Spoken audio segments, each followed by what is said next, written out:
이 난삽한 세상에 진정한 진보 정신이 무엇인가를 탐색하는 이원복 진보TV입니다. 이원복TV는 진보 정신의 이론적 배경을 이해하기 위하여 학문의 왕도를 개설하고 있으며 진보 정신의 한국적 적용을 살펴보고자 정치평론을 운영하는 중입니다. 시청자 여러분들의 많은 구독과 좋아요, 응원 댓글 꼭 부탁드리겠습니다. 레비스트로스는 서양 학자로서는 비교적 드물게 상식적인 얘기로 한국 지성들의 주목을 받은 사람입니다.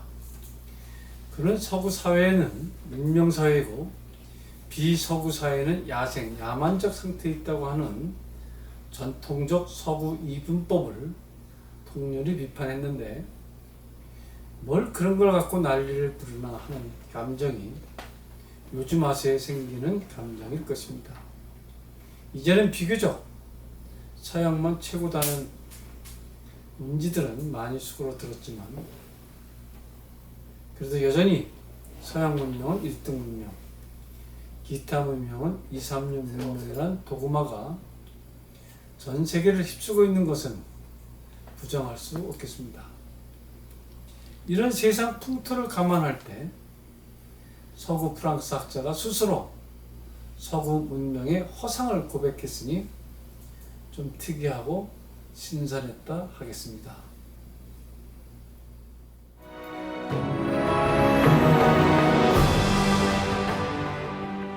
노벨상이 서구 백인들의 자화자찬 잔치다 하는 것도 틀린 말은 아닐 것입니다. 노벨상이야말로 서구 문명 1류, 여타 문명 2류, 3류라는 그 도구마를 만들어주는 기관이라는 평도 어느 정도 맞는 말입니다. 세계의 지혜로운 사람이나 사상가들은 국력이 약한 나라에서는 명함도 못 내미는 풍토가 이미 자리 잡혀 있습니다. 프랑스 철학자가 한국에 오면 한국 학계가 난리가 나지만 한국 철학자가 프랑스에 가면 아무도 반기지 않아 혼밥족이 되는 것이 보통이었습니다. 나라의 국력이 약하면 어느 분야에서든 사람 대접 제대로 못 받는 것이 현실이기는 합니다. 누가 지혜로운 사람이냐 하는 문제도 과거에는 무조건 철학자나 사상가들을 1순위로 꼽았지만 지금은 철학자가 가장 지혜로운 사람이라고 치는 일은 거의 없어진 시대입니다. 지혜의 기준도 돈이 많은 사람으로 우선시되는 세상입니다.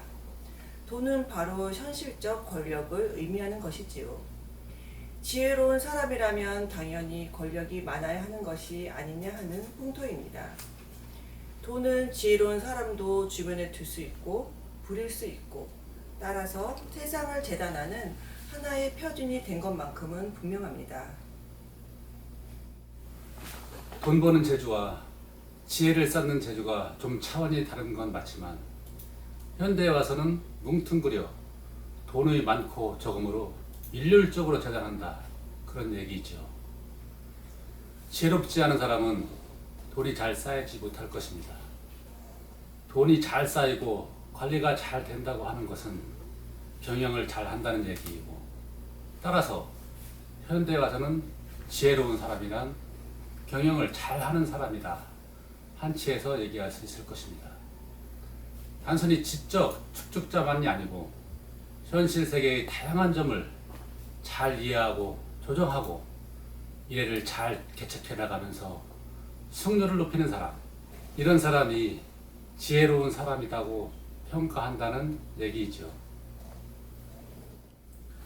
지혜로움의 총 환산 점수가 국가는 GNP, GDP 그런 순위로 개인들은 개인 재산 총 규모로 평가하는 세태에 대해선 일정하게 동의도 해야 되겠고 또 동의가 안 되기도 하고 그렇습니다. 옛날부터 지혜로운 사람은 돈을 좀 멀리 해야 한다고 하잖아요. 왜 이런 말들이 퍼졌는지 모르겠습니다. 돈이 없는 배고픈 소크라테스가 인생을 잘못 산 걸까요? 빈자로서 성자가 된 사람들이 엄청 많지 않나요? 테레사 수녀를 보통 성자라 하는데 이런 분들이 많지 않을까요? 이런 분들을 돈으로 평가할 수는 없겠죠. 교황을 재산 갖고 평가할 수는 없겠죠. 속세를 떠나 구도자의 길을 가고 있는 수많은 구도자들이 잘못하면 상처받을 것 같습니다. 지혜로움이 지적인 사람에게만 있는 것은 아니라는 뜻에서 종합적 경영 능력을 지혜로 보자 하는 얘기일 것입니다. 종합적 경영 능력이라는 게 그럼 뭐냐 하는 문제가 나오게 되는데 한두 마디로 정리하기는 어렵지만 큰 틀에서 보면 삶의 적응 능력을 높이자 이런 얘기 아니겠습니까? 일리가 있다고 느껴집니다. 어부에게는 어디에 가서 그물을 쳐야 고기가 많이 잡히는지 하는 게 지혜로움의 척도일 것입니다. 지혜로운 어부는 그물망의 크기도 조절할 줄 아는 사람입니다. 한 번에 모두 왕창 잡아 썩히느니 조절해 잡자 하는 게 지혜롭다 하는 것이겠지요. 생선을 썩혀 젓갈로 쓰는 것도 지혜로움의 일종이다 하겠습니다. 지혜로움에 대한 기존의 통념을 여러 각도에서 다시 한번 생각해보자 하는 얘기도 들립니다. 나이가 들면 그 자체로 아는 것이 생긴다 하지 않습니까? 노인들 가운데도 철없다 소리 듣는 노인도 물론 있습니다만은 세월을 오래 살다 보면 웬만한 것들은 터득되는 무엇이 있어서 그런 소리가 나오는 게 아닌가 싶습니다. 일례로 지혜로운 노인들은 바깥 날씨만 봐도 오늘 비가 올런지 안 올런지 어느 정도 다 안다 하지 않습니까? 아이들이 배가 아파도 병원에 갈 병인지 가라앉을 병인지 얼굴색만 보고도 알지 않습니까?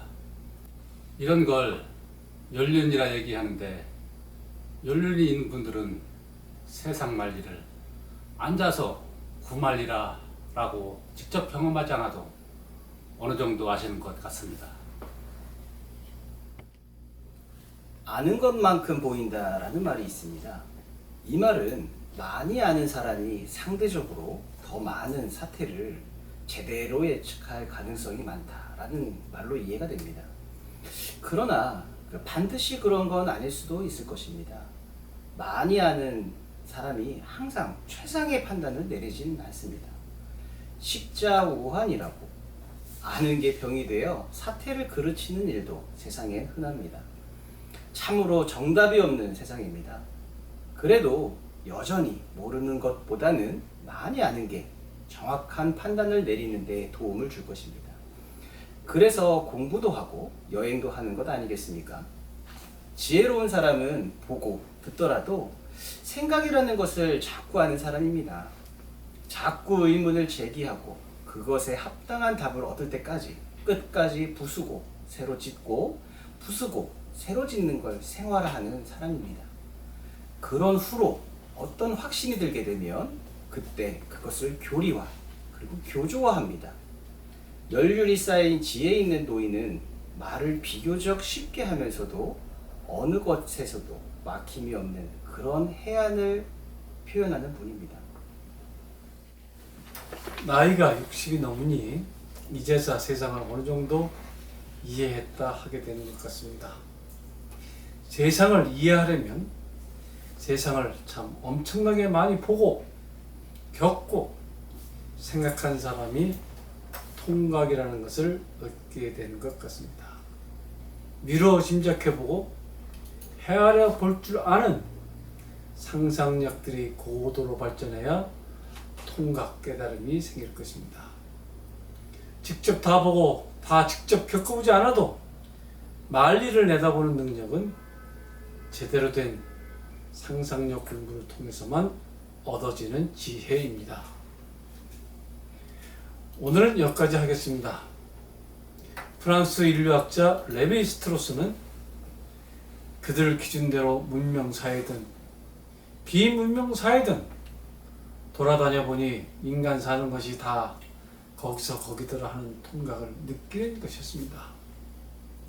바닷가에 사는 사람은 물고기 반찬을 쓰는 것이고 산골에 사는 사람들은 산날 반찬을 쓰는 정도의 차이만 있을 뿐이지 본질적으로 어느 문명이 어느 문명보다 더 우수하다 하는 것은 근거가 없다는 지적입니다. 지극히 당연한 얘기들인데 내 반찬이 우리들 반찬이 너희네 반찬들보다 우수하다 하는 화응된 의식에 가득 찬 사람들이 너무 많습니다.